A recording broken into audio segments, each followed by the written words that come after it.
Bismillahirrahmanirrahim. Assalamualaikum warahmatullahi wabarakatuh. Alhamdulillahi rabbil alamin. Wassalatu wassalamu ala ashrafil anbiya'i wal mursalin. Nabiyyina wa habibina Muhammad wa ala alihi wa sahbihi ajma'in. Wa man tabi'ahum bi ihsanin ila yaumiddin. Di Madrasah Syekh Abdul Qadir Al-Jailani rahmatullah alaih menyampaikan nasihatnya pada Jumat pagi pada permulaan Syawal 545 Hijriah sebagai berikut.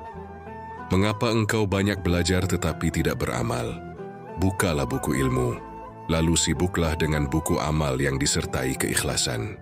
Jika tidak, maka engkau tidak akan jaya. Engkau belajar ilmu, tetapi engkau menentang Tuhanmu dengan perbuatanmu. Sesungguhnya pakaian malu telah engkau buang dari wajahmu. Engkau telah menjadikan dia yang paling rendah di antara orang-orang yang memandang kepadamu. Engkau mengambil dengan keinginanmu dan menahan dengan keinginanmu. Bahkan engkau bergerak dengan keinginanmu. Tentu saja keinginanmu itu akan menghancurkan dirimu. Malulah engkau kepada Allah Subhanahu wa Ta'ala dalam setiap keadaanmu. Amalkanlah hukumnya. Jika engkau mengamalkan hukum lahir, maka amal itu akan menumbuhkan pengetahuan terhadap Allah Subhanahu wa Ta'ala. Jika engkau melakukan dosa, maka bala akan datang dan menimpamu. Jika engkau bertaubat, memohon ampun kepada Tuhanmu, serta memohon pertolongannya, maka bala itu akan jatuh di sekitarmu. Bala memang akan datang kepadamu, maka mohonlah kepadanya agar diberi kesabaran ketika menghadapi ujian atau bala, di samping juga diberi kerelaan, sehingga engkau menyerahkan segala sesuatu antara engkau dan dia. Dengan demikian, yang terkoyak hanyalah lahirnya, bukan batinnya.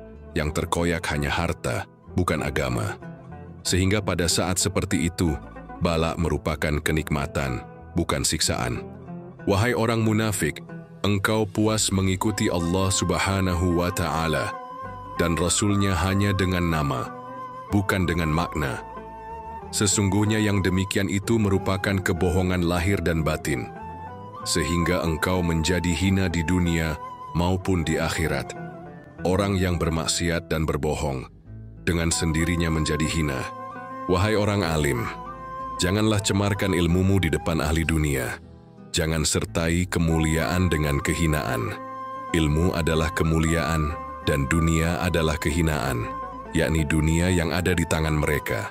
Manusia tidak akan mampu memberikan sesuatu yang bukan menjadi bagianmu, meskipun bagianmu terkadang berada di tangan mereka. Jika bersabar, maka bagianmu itu akan datang kepadamu, dan engkau akan tetap mulia. Sungguh celaka, zat yang memberi rezeki tidak minta diberi rezeki, dan zat yang memberi tidak minta diberi. Sibukkanlah dirimu untuk menaati Allah Subhanahu wa Ta'ala, dan tinggalkanlah meminta kepadanya. Dia tidak perlu penjelasanmu mengenai kemaslahatanmu. Dalam hadits qudsi, Allah Subhanahu wa Ta'ala berfirman, "Man syaghalahu dzikri an mas'alati, a'taituhu afdala mimma u'ti as-sa'ilina." Barang siapa yang sibuk mengingatku hingga lupa untuk meminta kepadaku, pasti aku akan memberi kepadanya sesuatu yang lebih baik dari apa yang diberikan kepada orang yang meminta. Tidaklah ada kebaikan bagimu dalam zikir lisan tanpa hati. Zikir adalah mengingat dengan hati dan nurani, baru kemudian dengan lisan. Itulah zikir kepada Allah Subhanahu wa Ta'ala yang benar. Allah Subhanahu wa Ta'ala berfirman, "Fadhkuruni adhkurkum washkuru li wa la takfurun." Karena itu ingatlah kamu kepadaku, niscaya aku ingat pula kepadamu. Dan bersyukurlah kepadaku, dan janganlah kamu mengingkari nikmatku. Quran Surah Al-Baqarah ayat 152. Jika engkau mengingat Allah Subhanahu wa Ta'ala, maka Dia akan mengingatmu. Berzikirlah kepada Allah Subhanahu wa Ta'ala agar dirimu bersih dari dosa-dosa dan agar dirimu taat tanpa maksiat.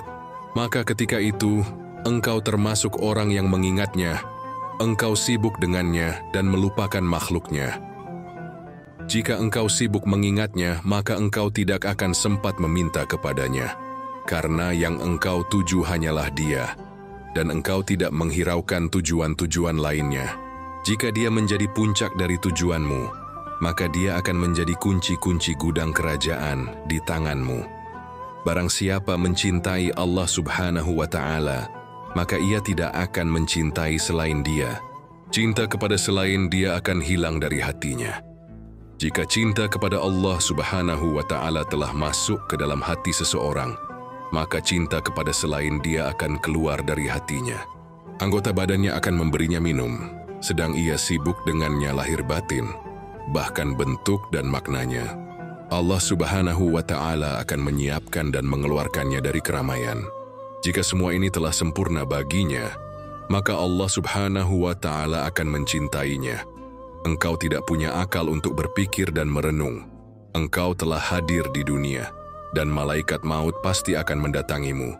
Dia akan mencabut kehidupanmu dan memisahkanmu dari keluarga dan apa saja yang engkau cintai. Berusahalah agar engkau tidak dicabut dalam keadaan ketika engkau tidak suka berjumpa dengan Allah Subhanahu wa Ta'ala. Kirimkanlah hartamu ke akhirat dan tunggulah kematian. Sesungguhnya engkau akan melihat sesuatu yang lebih baik di sisi Allah Subhanahu wa Ta'ala daripada sesuatu yang engkau lihat di dunia. Ya Tuhan kami, berilah kami kebaikan di dunia dan di akhirat, dan selamatkanlah kami dari siksa api neraka.